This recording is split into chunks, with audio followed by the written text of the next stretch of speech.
여러분이라면 어떻게 하시겠습니까? 아들 며느리 신혼집에 며느리 친정엄마가 눌러앉아 산다는데 그 사실을 정작 시어머니인 나는 문전박대 당하고 그 사실을 이웃들 입을 통해서만 알게 되었다면요? 저는 올해 62살 박정숙이라고 합니다. 젊은 시절 친정어머니를 일찍 여의고 늘 모성의 빈자리를 안고 살아왔습니다. 그래도 남편과 아들 덕에 그 부족한 사랑을 채우며 산다 생각했지요. 하지만 남편이 폐암으로 세상을 떠난 뒤 아들 하나만 바라보며 살아왔습니다. 그 아들이 3년 전 결혼을 했고 저는 제 집을 내어주며 옆동 작은 아파트로 옮겨갔습니다. 가까이서 살면 반찬도 해다 주고 손주 태어나면 돌봐줄 수 있겠구나. 그 기대 하나로 마음은 설레었는데 그게 이렇게 가슴 아픈 일이 될 줄은 그때는 몰랐습니다. 제가 17살 때였습니다. 어머니가 갑자기 쓰러지셨어요. 뇌출혈이었습니다. 병원에 실려 가신 지 사흘 만에 돌아가셨지요. 그날 이후로 저는 늘 어머니라는 존재가 그리웠습니다. 아버지는 재혼을 하셨고 저는 21살에 남편을 만나 시집을 갔습니다. 시어머니께서 따뜻하게 대해주셨지만 친정어머니의 빈자리는 채워지지 않았어요. 그래서인지 저는 아들 준혁이를 낳고 나서 더욱 모성애에 목말랐습니다. 이 아이만큼은 내가 품어주고 사랑해주자. 그렇게 마음먹고 아들을 키웠습니다. 남편도 아들을 무척 아꼈지요. 우리는 아들 하나 잘 키우는 게 인생의 목표였습니다. 준혁이는 착하고 성실한 아이로 자랐습니다. 대학도 좋은 곳에 갔고 대기업에 취직도 했어요. 그런데 준혁이가 32살 되던 해 남편이 병을 얻었습니다. 폐암 사기였습니다. 담배를 피우지도 않았는데 직장 스트레스와 과로가 원인이었을까요? 병원을 전전했지만 1년을 버티지 못하고 남편은 세상을 떠났습니다. 그때 준혁이가 얼마나 울었는지 모릅니다. 장례식장에서 아버지 영정을 붙들고 통곡하던 모습이 아직도 눈에 선합니다. 아버지, 제가 더 잘할게요. 제가 엄마 잘 모실게요. 준혁이는 그렇게 말하며 제 손을 꼭 잡았습니다. 그 순간 저는 이제 이 아이하고만 살면 되는구나 생각했어요. 남편을 떠나보낸 뒤 2년쯤 지났을 때 준혁이가 여자친구를 소개했습니다. 이름은 김수진. 같은 회사 후배라더군요. 밝고 예쁜 아가씨였습니다. 처음 만났을 때 수진이가 제 손을 꼭 잡으며 말했어요. 어머님, 준혁 오빠가 어머님 말씀을 정말 많이 해요. 저도 어머님께 잘할게요. 그 말이 참 고마웠습니다. 며느리가 이렇게 착하니 앞으로 외롭지 않겠구나 싶었지요. 두 사람은 만난 지 1년 만에 결혼을 했습니다. 저는 결혼 준비를 도우며 신혼집 마련도 도왔어요. 제가 살던 32평 아파트를 준혁이 부부에게 주고 저는 옆동 17평짜리 작은 집으로 이사했습니다. 준혁이가 난색을 표했습니다. 엄마, 그냥 엄마가 거기서 사세요. 우리가 작은 데 살게요. 하지만 저는 고개를 저었습니다. 아니야. 신혼부부가 넓은 데서 살아야지. 엄마는 혼자라서 작은 집이 편해. 사실은 며느리에게 미안한 마음도 있었어요. 시어머니랑 같은 동네에 산다는 것만으로도 부담스러웠을 테니까요. 그래서 큰 집에서 편하게 살라고 양보한 겁니다. 이사하던 날, 준혁이가 제 짐을 날라주며 말했어요. 엄마, 자주 올게요. 반찬도 가져다 드리고. 그래, 고맙다. 가까이 있으니까 좋구나. 저는 진심으로 행복했습니다. 걸어서 10분 거리에 아들 부부가 사니 자주 얼굴 보며 지낼 수 있을 거라 생각했으니까요. 하지만 그 기대는 생각보다 빨리 무너졌습니다. 결혼 초에는 준혁이가 일주일에 한두 번씩 들렀습니다. 제가 해준 반찬도 가져가고 저녁 먹고 가기도 했어요. 그런데 석 달쯤 지나니 뜸해지기 시작했습니다. 엄마, 요즘 회사 일이 많아서요. 주말에 갈게요. 그렇게 말하고는 주말에도 오지 않았습니다. 한 달에 한 번 보기도 어려워졌어요. 저는 섭섭했지만 이해하려고 애썼습니다. 신혼이니까 그렇겠지. 둘만의 시간이 필요하겠지. 그런데 결혼 6개월쯤 지났을 때 같은 아파트 단지에 사는 지인을 만났습니다. 등산 동호회에서 알게 된 김숙자 씨였어요. 아이고, 정숙 씨.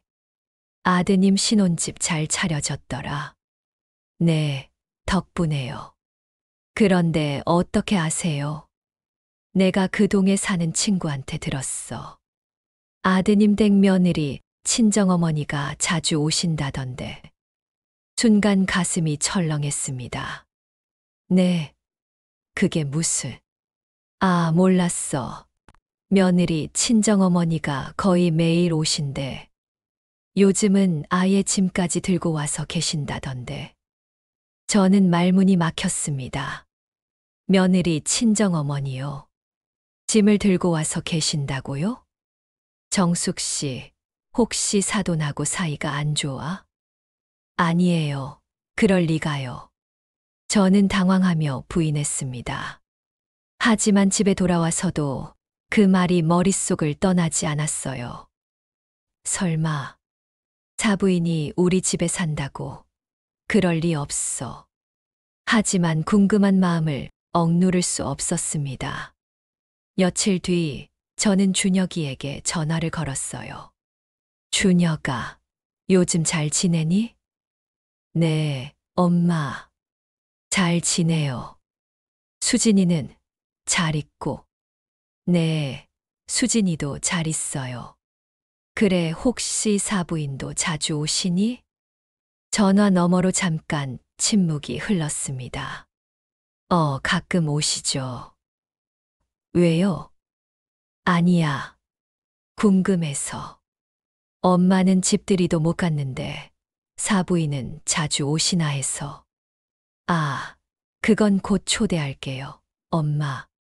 요즘 정리가 안 돼 있어서요. 준혁이의 목소리가 어색했습니다. 뭔가 숨기는 게 있다는 느낌이 들었어요. 그래, 알았다. 천천히 해. 전화를 끊고 나니 더 불안해졌습니다. 저는 며칠을 고민하다가 직접 아들 집에 가보기로 했어요. 그날은 목요일 오후였습니다.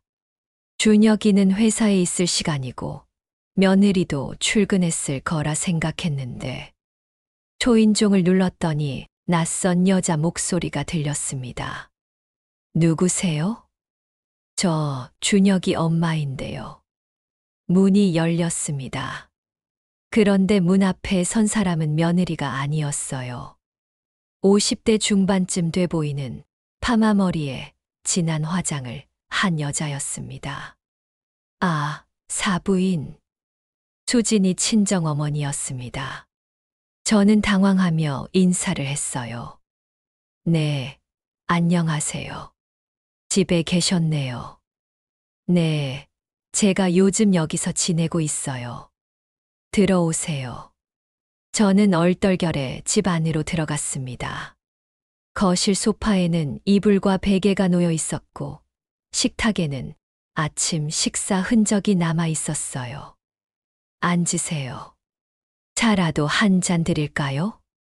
사부인은 마치 자기 집인 양 자연스럽게 행동했습니다.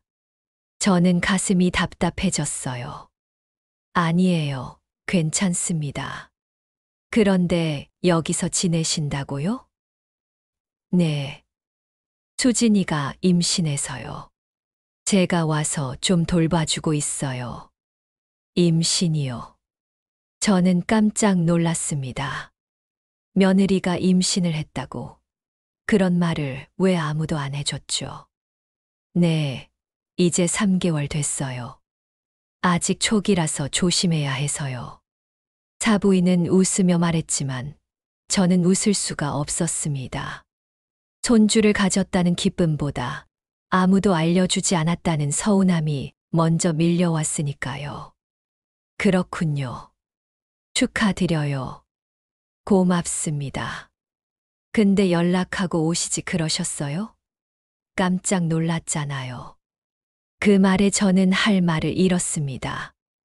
내가 준 집인데, 내 아들네 집인데, 왜 내가 연락하고 와야 하죠? 죄송해요. 다음부터는 그렇게 할게요. 저는 더 이상 있을 수가 없었습니다. 집을 나와 엘리베이터를 타고 내려오는데 눈물이 났어요. 임신을 했으면 나한테 먼저 말해야 하는 거 아닌가? 왜 사부인님만 알고 나는 모르고 있었을까? 집에 돌아와서도 마음이 진정되지 않았습니다. 저는 준혁이에게 전화를 걸었어요. 준혁아, 너 오늘 퇴근하고 엄마 집에 좀 와라. 엄마, 무슨 일이에요? 와서 얘기하자. 저녁 7시쯤 준혁이가 왔습니다. 피곤한 얼굴이었지만 저는 참을 수가 없었어요. 준혁아, 수진이가 임신했다면서. 준혁이의 얼굴이 굳었습니다. 네. 그런데 어떻게? 오늘 내 집에 갔다 왔다. 네 장모님이 계시더라. 아, 너희들 왜 나한테 말 안 했어? 손주 생겼다는 걸 왜 숨겼어? 준혁이가 머리를 긁적였습니다. 엄마, 죄송해요. 말하려고 했는데 아직 초기라서요. 초기라서 장인 장모는 알고 나는 모르는 거니? 그게 아니라 장모님이 걱정하셔서 오신 거예요. 그럼 나는 걱정 안 해. 나는 할머니도 아니야? 목소리가 떨렸습니다. 준혁이가 난처한 표정으로 말했어요. 엄마, 그게 장모님이 워낙 수진이 걱정을 많이 하셔서요. 나도 내 며느리 걱정되는데. 알아요, 엄마. 근데 수진이가 친정엄마가 편하다고 해서요. 그 말에 저는 더 이상 할 말이 없었습니다. 며느리는 친정엄마가 편하겠지요. 그건 당연한 일이에요. 하지만 그렇다고 해서 시어머니를 이렇게 소외시켜도 되는 걸까요? 알았어. 가봐. 엄마, 가라니까. 준혁이는 미안한 표정으로 나갔습니다. 혼자 남은 거실에서 저는 한참을 울었어요. 그 이후로 사부인은 계속 아들네 집에 머물렀습니다. 김숙자 씨를 비롯한 동네 사람들이 수군대기 시작했어요. 저 집 시어머니는 뭐 하는 거야? 며느리 친정엄마가 저렇게 눌러앉아 사는데. 원래 시어머니가 그 집 줬다던데. 그런데 집들이도 못 갔대. 아이고, 참 요즘 며느리들 무섭다니까. 소문이 퍼지는 게 느껴졌습니다. 마트에 가도 산책을 나가도 사람들이 수군거리는 게 느껴졌어요. 저는 몇 번이나 준혁이에게 전화를 했습니다. 준혁아, 장모님은 언제 가시니? 엄마, 수진이가 안정기 들어갈 때까지만 계신대요. 안정기가 언제인데? 5개월쯤이요. 그럼 아직 2달이나 더 있다는 거니? 네, 죄송해요, 엄마. 저는 참을 수가 없었습니다. 2달이면 사부인이 거의 반년을 우리 집에 사는 셈이잖아요. 준혁아, 엄마도 며느리 임신 챙기고 싶은데. 장모님만 계시면 내가 어떻게 가니? 엄마, 나중에 같이 뵈면 안 돼요? 나중에? 나중이 언제야? 출산하고 나서요. 그때는 엄마가 많이 도와주셔야 해요. 저는 허탈했습니다. 출산하고 나서 그때는 또 산후조리원 가고 산후도우미 쓰겠지요. 그럼 나는 언제 손주를 보고 며느리를 챙기란 말입니까? 저는 더 이상 참을 수 없다고 판단했습니다. 사부인과 직접 이야기를 나눠야겠다고 생각했어요. 어느 화요일 오전 준혁이와 며느리가 모두 출근한 시간을 골라 다시 집을 찾아갔습니다. 이번에는 미리 전화를 했어요. 사부인, 제가 오늘 오후에 좀 들러도 될까요? 아, 네. 그러세요. 사부인의 목소리는 달갑지 않았지만 저는 갔습니다. 문을 열고 들어서니 사부인이 거실에서 TV를 보고 있었어요. 여전히 편안한 복장이었습니다. 오셨어요? 앉으세요. 네, 감사합니다. 저는 소파에 앉았습니다. 사부인이 차를 내왔어요. 수진이는 요즘 입덧이 심해서 회사 다니기 힘들어해요. 그래요? 그럼 휴가라도 내면 좋을 텐데. 그러게요. 근데 직장 생활이 그게 쉽나요? 잠시 침묵이 흘렀습니다. 저는 조심스럽게 말을 꺼냈어요. 사부인, 제가 오늘 온 건 좀 여쭤볼 게 있어서요. 네, 말씀하세요. 언제까지 여기 계실 생각이세요? 사부인의 표정이 굳었습니다. 왜요? 제가 여기 있는 게 불편하세요? 불편하다기보다는 제 생각에는 신혼부부가 둘이 지내는 게 좋을 것 같아서요. 신혼이 벌써 3년이나 됐는데 무슨 신혼이에요? 게다가 수진이가 임신했잖아요. 제가 안 있으면 누가 돌봐요? 제가 돌볼 수 있죠. 그 말에 사부인이 코웃음을 쳤습니다. 사부인, 솔직히 말씀드릴까요? 수진이가 시어머니는 부담스럽대요. 네. 시어머니가 오시면 신경 쓰이고 눈치 보인대요. 그래서 제가 있는 거예요. 저는 할 말을 잃었습니다. 며느리가 저를 부담스러워 한다고요? 저는 며느리한테 잘해주려고 했는데요. 잘해준다는 게 뭐예요?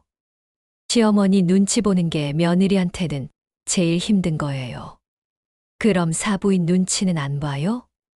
친정엄마 눈치는 달라요. 편하잖아요. 저는 가슴이 답답했습니다. 사부인, 이 집은 제가 아들한테 준 집이에요. 제 재산이었던 집이고요. 그거야 고마운 일이죠. 근데 그게 제가 여기 못 있을 이유가 돼요? 아니, 그게 아니라 제가 집들이도 못 왔고 손주 소식도 나중에 들었어요. 그런데 사부인은 계속 여기 계시잖아요. 사부인이 단호하게 말했습니다. 사부인, 솔직히 말씀드릴게요. 저는 우리 딸이 시집살이 하는 꼴 못 봐요. 요즘 시대가 어느 시대인데 시어머니 눈치 보며 살아요? 저는 딸을 지키려고 여기 있는 거예요. 시집살이요. 제가 며느리한테 뭘 어떻게 했다고 시집살이래요? 아직 안 했으니까 하기 전에 제가 막는 거죠. 저는 더 이상 참을 수가 없었습니다. 사부인, 지금 너무하시는 거 아니에요. 저도 며느리가 예쁘고 손주가 기대돼서 조심조심 다가가려고 했어요. 그런데 이렇게 차단하시면 제가 어떻게 해요? 그럼 사부인께서는 어떻게 하고 싶으신데요? 저도 며느리 임신 과정 함께 하고 싶어요. 저도 할머니예요. 그래서요? 매일 오실 건가요? 아침부터 저녁까지 여기 앉아서 며느리 감시하실 건가요? 감시가 아니라 돌보는 거죠. 시어머니의 돌봄은 며느리한테 감시예요. 제가 며느리 있어 봐서 아는데 내 앞에서는 숨도 제대로 못 쉬더군요. 저는 울컥했습니다. 제가 그렇게 무서운 시어머니예요. 저도 며느리였어요. 시어머니 모시고 살았고 얼마나 힘든지 알아요. 그래서 며느리한테 안 그러려고 했는데 말만 그렇게 하시죠. 막상 같이 살면 다 달라져요. 같이 살자고 한 적 없어요. 저는 따로 살면서 가끔 오는 시어머니 하려고 했어요. 가끔 오는 것도 부담이에요. 그 말에 저는 완전히 무너졌습니다. 그럼 손주가 태어나도 저는 보지 말라는 거예요? 그건 아니죠. 나중에 보시면 돼요. 나중이 언제예요? 100일, 돌, 그때까지 제가 뭐 해요? 사부인은 대답하지 않았습니다. 저는 떨리는 목소리로 말했어요. 사부인, 저는 정말 참고 살아왔어요. 남편 잃고 혼자 외롭게 살면서도 아들 부부한테 짐이 안 되려고 조용히 지냈어요. 그런데 이건 너무한 거 아니에요. 사부인 사정은 이해해요. 근데 저도 제 딸이 소중해요. 제 딸이 힘들어하는데 제가 가만히 있을 수 없어요. 저는 더 이상 말이 나오지 않았습니다. 집을 나오는데 다리에 힘이 풀렸어요. 그날 저녁 준혁이에게 전화가 왔습니다. 엄마, 오늘 장모님한테 다녀가셨다면서요? 그래. 엄마, 왜 그러세요? 장모님이 기분 나쁘셨대요. 준혁아, 내 장모님이 기분 나쁜 게 문제야. 내 엄마가 얼마나 서러운지는 생각 안 해?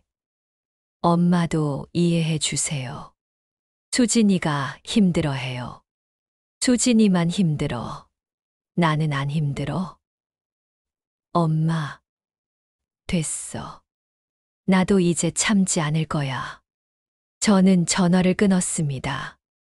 그리고 결심했어요. 이대로는 안 되겠다고. 다음 날, 저는 부동산에 갔습니다. 아들네 줬던 집을 다시 되찾을 수 있나요? 부동산 중개인이 난처한 표정을 지었어요. 명의가 아드님으로 넘어갔으면 증여세도 내셨을 텐데 되돌리기가 쉽지 않으세요. 그럼 어떻게 해요? 아드님이 동의하시면 다시 증여받으시거나 매매 형식으로 하셔야죠. 근데 그러면 또 세금 문제가 있어요. 저는 한숨을 쉬었습니다. 법적으로는 복잡하지만 제 마음은 확고했어요. 그날 저녁 저는 준혁이를 불렀습니다. 수진이도 함께 오라고 했어요. 두 사람이 왔을 때 사부인도 함께 왔습니다. 저는 놀랐지만 오히려 잘 됐다 싶었어요. 앉으세요. 세 사람이 불안한 표정으로 앉았습니다. 저는 천천히 말했어요. 오늘 너희한테 할 말이 있어서 불렀어. 준혁이가 조심스럽게 물었습니다. 엄마, 무슨 일이세요? 준혁아, 엄마가 너희한테 준 집 말이야. 그 말에 세 사람의 표정이 굳었습니다. 그 집을 다시 돌려받을까 해. 엄마, 그게 무슨 말씀이세요? 준혁이가 벌떡 일어났습니다. 며느리 수진이도 놀란 표정이었어요. 어머님, 왜 갑자기 그러세요? 저는 차분하게 대답했습니다. 갑자기가 아니야. 오래 생각했어. 내가 좋은 마음으로 준 집인데 나는 집들이 한 번 못 갔어. 며느리가 임신한 것도 다른 사람한테 들었고. 그런데 사부인은 거기서 벌써 반년째 사시잖아. 사부인이 발끈했습니다. 사부인, 그래서 집을 뺏겠다는 거예요? 뺏는 게 아니에요. 내 집을 돌려받는 거죠. 한 번 준 걸 다시 가져가는 게 말이 돼요? 사부인 말씀대로라면 며느리가 시어머니 부담스러워하는데 제가 왜 집까지 줘야 해요? 수진이가 눈물을 글썽이며 말했습니다. 어머님, 제가 잘못했어요. 제가 어머님을 소외시켜서 죄송해요. 수진아, 내가 잘못한 게 아니야. 나도 이해해. 내가 친정엄마가 편한 건 당연한 거야. 근데 그렇다고 시어머니를 이렇게 대하면 안 되는 거지.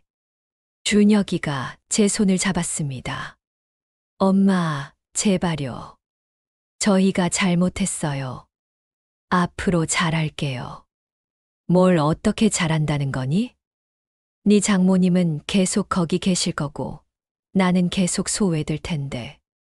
사부인이 입을 열었습니다. 사부인, 제가 나갈게요. 제가 나가면 되죠. 사부인께서 나가신다고 해결될 문제가 아니에요.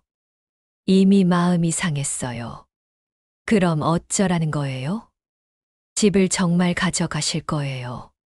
저는 잠시 말을 멈췄습니다. 사실 저도 확신이 서지 않았어요. 아들한테 준 집을 정말 뺏을 수 있을까? 그게 옳은 일일까? 하지만 이대로 당하고만 있을 수는 없었습니다. 당장은 아니에요. 하지만 이런 식으로 계속되면 나도 생각해 볼 거예요. 엄마.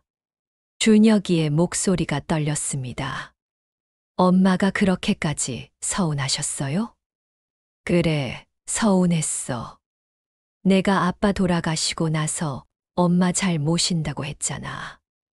근데 결혼하고 나서는 엄마가 짐인 것처럼 대하더라. 그게 얼마나 슬펐는지 아니? 준혁이가 고개를 숙였습니다. 며느리 수진이도 울기 시작했어요. 어머님, 정말 죄송해요. 저도 몰랐어요. 저희 엄마가 어머님한테 그렇게 말한 줄. 사부인도 난처한 표정이었습니다. 사부인, 제가 말을 너무 심하게 했나 봐요. 죄송합니다. 저는 한숨을 쉬었습니다. 죄송하다는 말로 해결이 안 돼요. 사부인께서는 딸을 지킨다고 하셨지만 저도 아들이 소중해요. 그런데 아들이 엄마와 아내 사이에서 힘들어하는 걸 보는 게 얼마나 괴로운지 아세요? 그건 저는 며느리랑 싸우고 싶지 않았어요. 편하게 지내고 싶었어요. 가끔 얼굴 보고 밥 먹고 손주 보면서 행복하게 살고 싶었다고요. 준혁이가 말했습니다. 엄마, 그렇게 할 수 있어요. 앞으로 그렇게 할게요. 말만 그러면 뭐해. 네 장모님이 허락을 안 하시는데. 사부인이 한동안 망설이더니 입을 열었습니다. 알겠어요.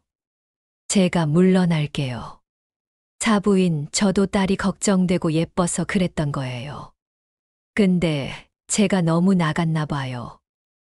장모님, 수진아, 이제 엄마 없어도 잘 지낼 수 있지? 시어머니도 계시고 준혁이도 있고. 수진이가 울면서 고개를 끄덕였습니다. 네, 엄마. 괜찮아요. 사부인이 일어섰습니다. 사부인, 제가 이번 주말까지만 있다가 갈게요.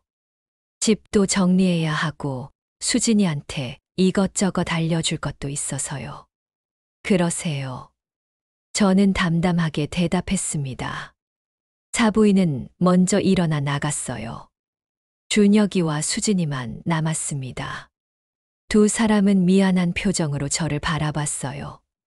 엄마, 정말 죄송해요. 저희가 생각이 짧았어요. 그래. 알았어. 집은 그대로 두시는 거죠. 저는 한참을 생각하다 말했습니다. 일단은. 근데 준혁아, 앞으로 엄마를 이렇게 대하면 안 돼. 엄마도 사람이야. 상처받고 외로워. 네, 알았어요. 앞으로 자주 올게요. 수진아. 네, 어머님. 나도 내가 편했으면 좋겠어. 근데 그렇다고 나를 아예 없는 사람 취급하면 안 돼. 나도 내 시어머니고 곧 태어날 아이의 할머니야. 죄송해요, 어머님. 제가 철이 없었어요. 수진이가 제 손을 잡았습니다. 차가운 손이었어요. 앞으로 잘할게요. 어머님께도 자주 연락드리고 집에도 자주 모실게요. 저는 고개를 끄덕였습니다. 그날 밤 혼자 집에 돌아와 창밖을 바라봤습니다. 아들네 집 불빛이 보였어요. 걸어서 10분 거리지만 마음은 참 멀게 느껴졌습니다. 내가 너무 심했나? 잠시 후회도 들었습니다. 하지만 곧 고개를 저었어요. 아니야. 나도 내 마음을 지킬 권리가 있어. 그 주말 사부인은 짐을 싸서 돌아갔습니다. 준혁이가 전화를 걸어왔어요. 엄마, 장모님 가셨어요. 그래. 엄마, 이번 주말에 저희 집에 오세요. 제대로 집들이 해드릴게요. 그래, 갈게. 그 주 토요일, 저는 준혁이네 집을 찾아갔습니다. 정식으로 초대받은 것은 이번이 처음이었어요. 현관문을 열고 들어서니 수진이가 맞아줬습니다. 어머님, 오셨어요? 어서 오세요. 그래, 왔다. 거실에는 음식이 차려져 있었어요. 준혁이가 나와서 말했습니다. 엄마, 수진이가 직접 만든 거예요. 좀 서툴지만 맛있어요. 그래, 고생했네. 식사를 하는 동안 분위기는 조심스러웠습니다. 준혁이와 수진이가 눈치를 보며 이것저것 챙겨줬어요. 어머님, 이거 드셔보세요. 응, 고맙다. 식사를 마치고 차를 마시는데 수진이가 말했습니다. 어머님, 다음 주에 산부인과 검진 가는데 같이 가실래요? 나도. 네. 어머님도 손주 보고 싶으시잖아요. 저는 가슴이 뭉클했습니다. 그래, 갈게. 고맙다. 준혁이가 말했습니다. 엄마, 앞으로 일주일에 한 번씩은 같이 저녁 먹어요. 엄마 혼자 계시면 외로우시잖아요. 그래도 되겠니? 당연하죠. 엄마가 이 집 주신 거잖아요. 그리고 엄마 모시는 건 당연한 거고요. 저는 눈물이 날 것 같았지만 참았습니다. 그날 집에 돌아오는 길, 마음이 조금 가벼워졌어요. 완전히 해결된 건 아니지만 적어도 대화는 통했으니까요. 며칠 뒤 준혁이와 함께 산부인과에 갔습니다. 초음파 검사실에서 손주의 심장 소리를 들었어요. 두근두근두근. 작지만 힘찬 소리였습니다. 그 순간 모든 서운함이 녹아내리는 것 같았어요. 어머님 보이세요? 저게 아기예요. 수진이가 모니터를 가리키며 말했습니다. 화면 속에는 작은 생명이 움직이고 있었어요. 그래, 보인다. 건강하게 크고 있구나. 의사 선생님이 말했습니다. 축하드려요. 건강한 남자아이예요. 손자라고요? 제 목소리가 떨렸습니다. 준혁이가 제 손을 잡았어요. 엄마, 축하해요. 할머니 되시는 거예요. 그날 밤, 저는 혼자 방에 앉아 생각했습니다. 지난 몇 달간의 일들이 주마등처럼 스쳐 지나갔어요. 서운했던 일들, 화가 났던 순간들, 눈물 흘렸던 밤들. 하지만 그 모든 것을 견디고 나니 작은 희망이 보였습니다. 이제 시작이구나. 손주가 태어나면 또 새로운 갈등이 생길지도 모릅니다. 육아 문제로, 교육 문제로, 또 사부인과 부딪힐지도 모르죠. 하지만 저는 이제 알았습니다. 참기만 하는 게 미덕이 아니라는 것을, 제 마음도 소중하다는 것을. 며칠 뒤 김숙자 씨를 마트에서 만났습니다. 아이고, 정숙 씨. 아드님 댁은 어떻게 됐어? 사부인은 집으로 돌아가셨어요. 그래? 잘 됐네. 그동안 얼마나 속상했어. 그래도 이제는 좀 나아질 것 같아요. 그럼 다행이네. 며느리가 정신을 차렸나 봐. 저는 쓴웃음을 지었습니다.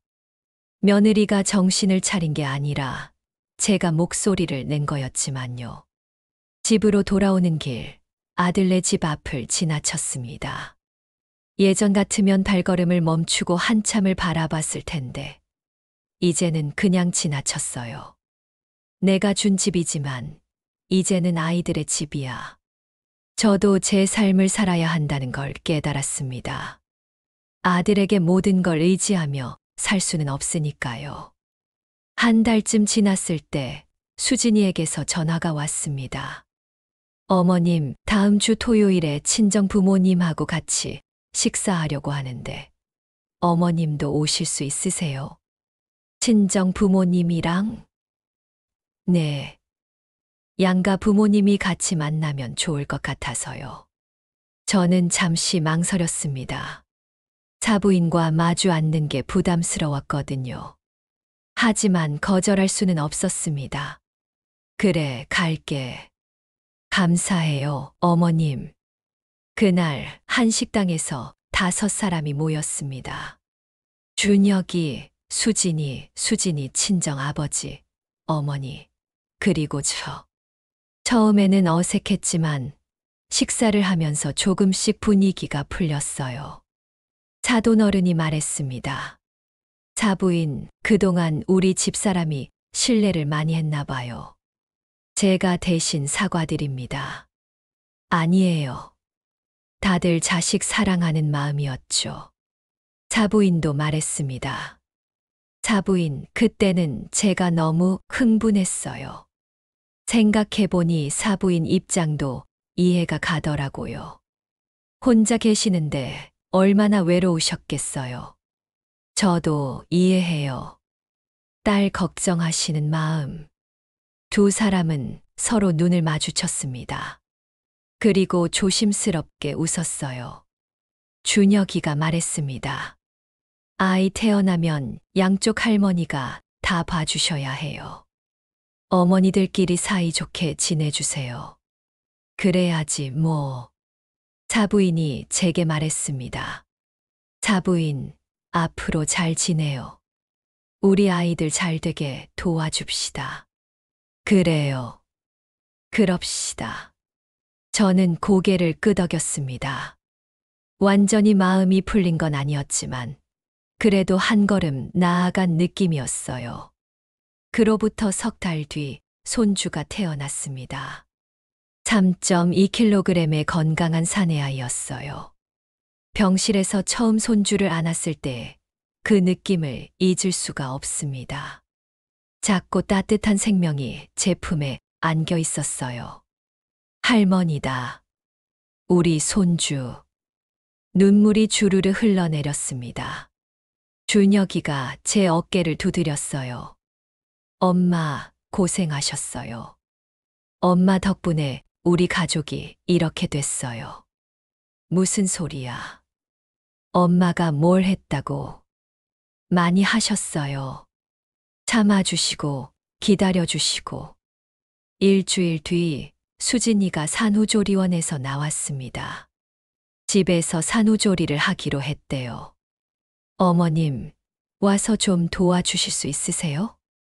그래, 물론이지. 저는 아들네 집에 가서 며칠씩 머물며 도왔습니다. 사부인도 왔어요. 두 할머니가 함께 손주를 돌봤습니다. 처음에는 서로 어색하고 눈치 보였지만 점점 호흡이 맞아갔어요. 사부인, 기저귀 좀 가져와 봐요. 여기 있어요. 물티슈도 필요하죠. 그래요, 고마워요. 어느 날 밤, 손주가 밤새 울어서 두 할머니가 번갈아 안아줬습니다. 새벽 3시쯤 사부인이 지쳐서 말했어요. 사부인, 이제 좀 쉬어요. 제가 안을게요. 아니에요, 사부인께서 쉬세요. 제가 안을게요. 아니, 제가요. 둘이 실랑이를 하다가 동시에 웃음이 터졌습니다. 우리 뭐 하는 거예요? 지금. 그러게요. 아이 때문에 싸우는 건지, 아이 때문에 양보하는 건지. 그날 밤, 저는 사부인과 처음으로 진솔한 대화를 나눴습니다. 사부인, 그때는 제가 정말 미안했어요. 너무 독선적이었어요.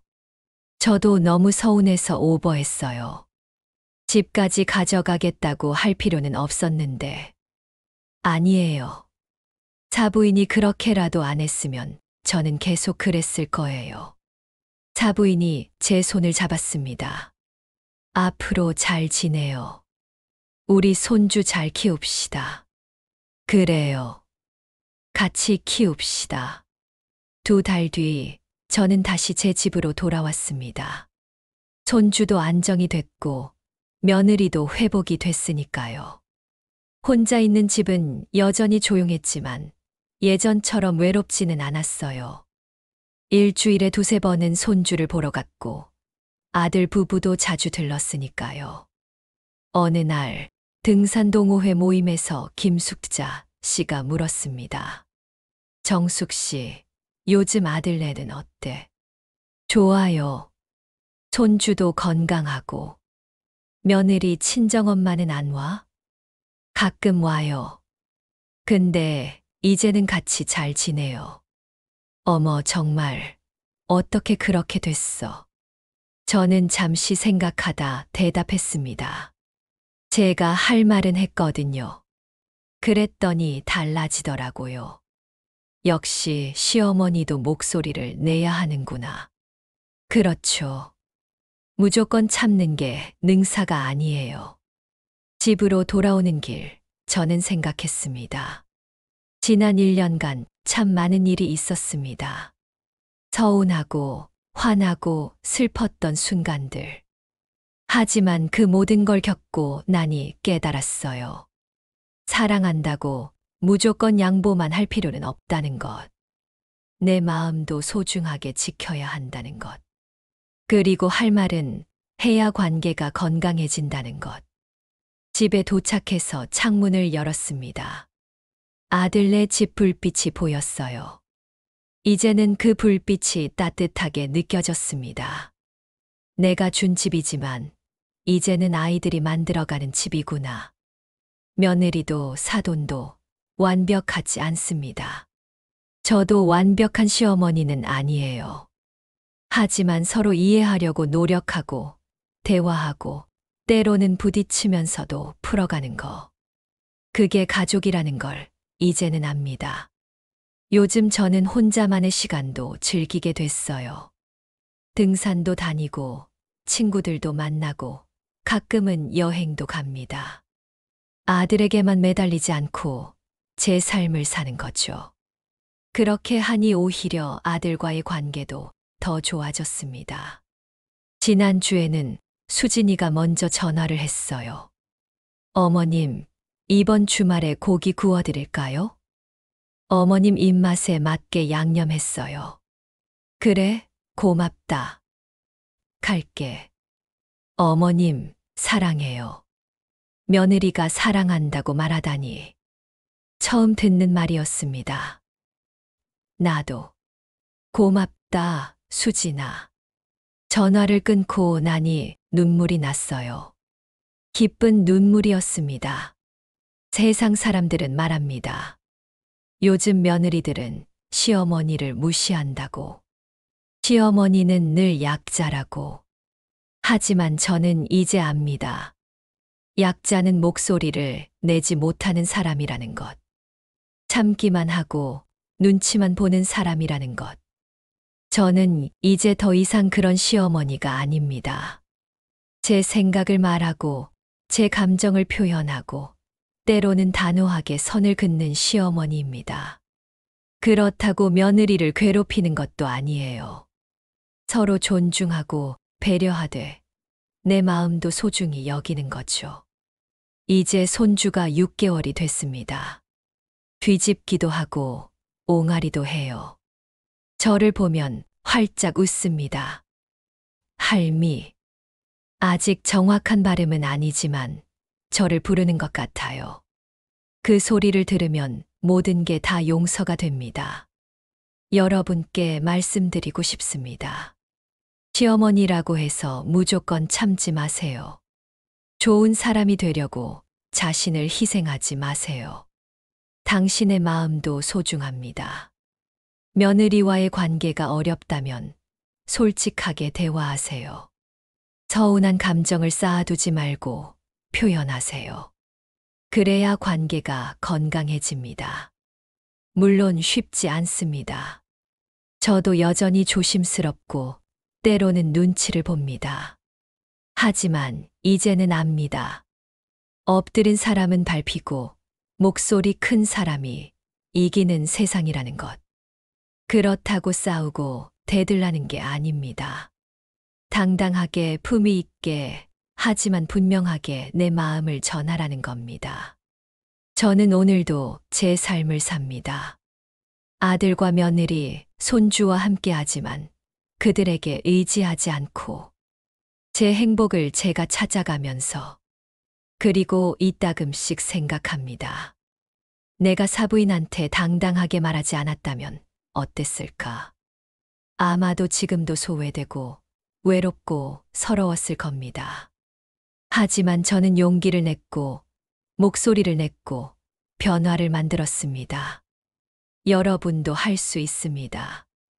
나이가 들었다고 시어머니라고 참기만 하지 마세요. 당신도 사랑받을 자격이 있습니다. 당신도 행복할 권리가 있습니다. 그걸 잊지 마세요. 저는 이제 62살입니다. 남편도 없고 아들은 장성했고 혼자 사는 노년이지만 더 이상 외롭지 않습니다. 왜냐하면 제 삶의 주인이 바로 저이기 때문입니다. 오늘 아침 손주를 안으러 아들네 집에 갔습니다. 수진이가 문을 열어주며 밝게 웃었어요. 어머님 오셨어요? 민준이가 어머님만 기다렸어요. 그래, 우리 손주. 거실에 들어서니 사부인도 와 있었습니다. 이제는 서로 마주쳐도 어색하지 않아요. 사부인 오셨어요? 오늘 민준이가 이유식 잘 먹었어요. 그래요? 다행이네요. 두 할머니는 손주 이야기를 나누며 함께 웃었습니다. 그 모습을 보던 준혁이가 말했어요. 엄마들 사이 좋으니까 보기 좋네요. 수진이도 고개를 끄덕였습니다. 맞아요. 처음에는 어떻게 될까 걱정했는데 다행이에요. 저는 손주를 안으며 생각했습니다. 처음에는 어려웠지만 결국 해냈구나. 며느리와의 관계도 사돈과의 관계도 완벽하지는 않습니다. 여전히 가끔 의견이 부딪히고 서운한 순간도 있어요. 지난주에도 작은 일로 마찰이 있었습니다. 손주 100일 잔치 장소를 정하는 문제였어요. 사부인이 강하게 주장했습니다. 우리 동네 호텔이 좋아요. 거기가 음식도 맛있고. 하지만 저는 제 의견을 냈습니다. 저는 한식당이 좋을 것 같은데요. 어르신들 모실 텐데 한식이 편하잖아요. 요즘은 호텔 뷔페가 대세예요. 대세가 중요한 게 아니라 손님들이 편한 게 중요하죠. 둘이 팽팽하게 맞섰습니다. 예전에 저였다면 그냥 양보했을 거예요. 하지만 이제는 달라요. 수진아, 내 생각은 어때? 며느리에게 직접 물었습니다. 수진이가 조심스럽게 말했어요. 저는 어머님 말씀처럼 한식당이 좋을 것 같아요. 시댁 어르신들도 많이 오시니까. 사부인이 섭섭한 표정을 지었지만 결국 한식당으로 결정됐습니다. 나중에 사부인이 저에게 말했어요. 사부인, 요즘 많이 달라지셨어요. 그래요? 예전에는 말씀을 잘 안 하셨는데 이제는 의견을 확실히 말씀하시네요. 그게 맞는 것 같아요. 서로 속 시원하게 얘기하는 게. 사부인이 고개를 끄덕였습니다. 맞아요. 그게 낫죠. 저도 속으로 사귀는 것보다 말하는 게 편하더라고요. 두 사람은 웃으며 화해했습니다. 이제는 서로를 이해하게 됐어요. 둘 다 손주가 예쁘고 자식이 잘 됐으면 하는 마음이 똑같으니까요. 100일 잔치 날 많은 사람들이 왔습니다. 친척들, 친구들, 회사 동료들. 제 친구들도 여럿 왔어요. 김숙자 씨가 제 귀에 대고 속삭였습니다. 정수가, 너 정말 잘 이겨냈다. 며느리 친정엄마랑도 잘 지내는 거 보니 대단해. 참는 것만이 능사가 아니더라고요. 맞아. 우리도 이제 목소리 내야 해. 우리 시대 여자들은 너무 참고만 살았어. 잔치가 끝나고 사람들이 돌아간 뒤 저는 혼자 정리를 도왔습니다. 준혁이가 다가와서 말했어요. 엄마, 오늘 고생하셨어요. 괜찮아. 이런 날은 기쁜 마음으로 움직이는 거지. 엄마, 감사해요. 엄마가 집도 주시고 손주도 봐주시고. 그건 당연한 거고. 아니에요. 당연한 게 아니에요. 처음에 저희가 엄마한테 잘못했잖아요. 그때 엄마가 화내신 거 덕분에 정신 차렸어요. 준혁이의 목소리가 진지했습니다. 만약 엄마가 그냥 참고 넘어가셨으면 저희는 계속 그랬을 거예요. 엄마 마음은 생각 안 하고. 그래, 알아. 앞으로도 서운하신 거 있으면 바로바로 말씀해 주세요. 저희가 몰라서 그런 거니까. 저는 아들의 얼굴을 바라봤습니다. 어느새 의젓한 아빠가 된 아들. 그리고 이제는 엄마의 마음을 이해하는 성숙한 어른이 된 아들. 고맙다, 준혁아. 저야말로 고마워요, 엄마. 그날 밤 집에 돌아와 침대에 누웠습니다. 온몸이 피곤했지만 마음은 편안했어요. 창밖으로 달빛이 들어왔습니다. 저는 천장을 바라보며 혼잣말을 했어요. 여보, 보고 있어요? 우리 손주 100일 잘 치렀어요. 남편이 살아있었다면 얼마나 좋았을까. 손주를 안고 함께 웃었을 텐데. 하지만 저는 이제 혼자서도 괜찮습니다. 외롭지만 강하니까요. 슬프지만 행복할 줄 아니까요. 다음 날 아침 수진이에게서 문자가 왔습니다. 어머님, 어제 고생 많으셨어요. 민준이가 어머님 손길이 그리운지 보채네요. 오늘 오실 수 있으세요? 저는 미소 지으며 답장을 보냈습니다. 그래, 오후에 갈게. 반찬도 해가지고. 핸드폰을 내려놓고 부엌으로 갔습니다. 냉장고를 열어 재료를 꺼내며 생각했어요. 내가 이렇게 행복해도 되나? 남편을 잃고 서러웠던 시간들을 지나. 며느리와 갈등하고 사돈과 부딪히고 그 모든 어려움을 겪고 나니 이제는 작은 것에도 감사하게 됐습니다. 손주가 건강한 것, 아들이 효자인 것, 며느리가 마음을 열어준 것, 사돈과 화해한 것, 이 모든 게 당연한 게 아니었어요. 제가 포기하지 않고 목소리를 냈기에 가능한 일이었습니다. 오후에 아들네 집에 갔습니다. 현관문을 열자마자 손주 우는 소리가 들렸어요. 아이고, 우리 민준이 왜 울어? 제가 앉자마자 손주가 울음을 그쳤습니다. 수진이가 놀란 표정으로 말했어요. 어머님, 신기해요. 어머님만 보면 울음을 또 그쳐요. 할머니가 좋은가 보지. 저보다 어머님을 더 좋아하는 것 같아요. 그 말에 저는 뿌듯했습니다. 며느리가 질투하지 않고 오히려 기뻐해 주니까요. 그래도 엄마가 제일이지. 할머니는 가끔 보는 사람이고. 아니에요, 어머님, 어머님이 많이 봐주셔서 민준이가 좋아하는 거예요. 저는 손주를 안고 거실을 걸었습니다. 작은 몸이 제 품에 폭 안겨 있었어요. 이 아이가 자라서 어떤 사람이 될까? 좋은 남편이 되고 좋은 아빠가 되겠지요.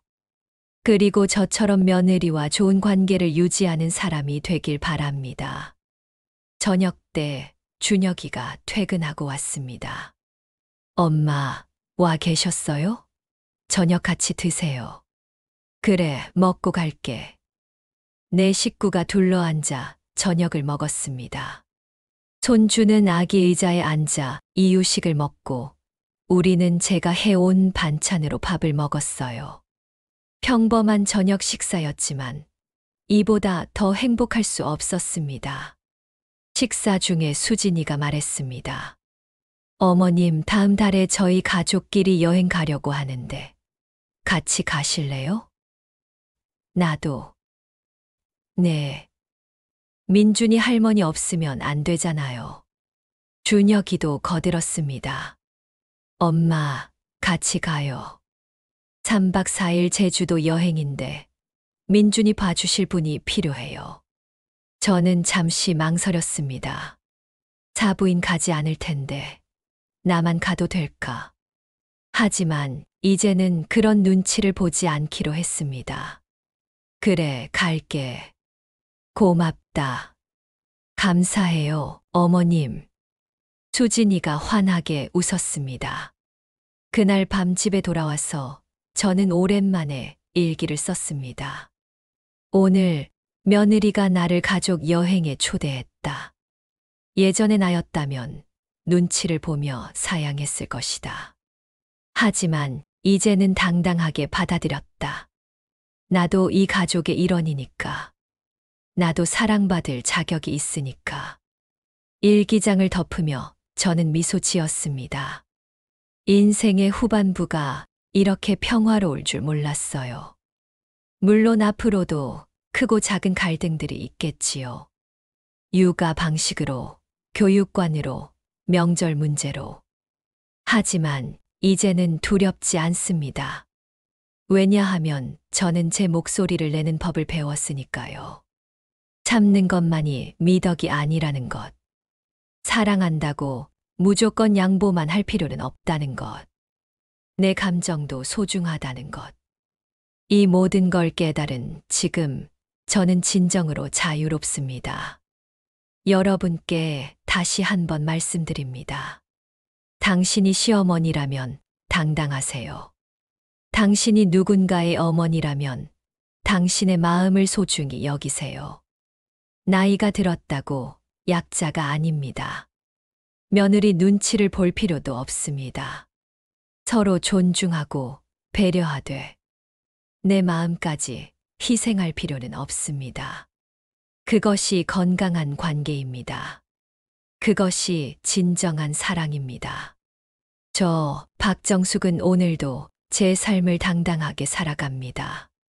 62살의 나이에도 여전히 배우고 성장하며 그리고 이 이야기를 듣고 계신 여러분도 부디 당신의 삶을 당당하게 사시길 바랍니다. 엎드린 사람은 밟히고 목소리 큰 사람이 이기는 세상. 하지만 우리는 품위 있게 당당하게 우리의 목소리를 낼 수 있습니다. 그것이 우리가 인생을 살아온 지혜입니다. 그것이 우리 세대 어머니들이 가진 힘입니다. 여러분, 기억하세요. 당신은 소중합니다. 당신은 사랑받을 자격이 있습니다. 당신의 행복도 중요합니다. 절대 잊지 마세요.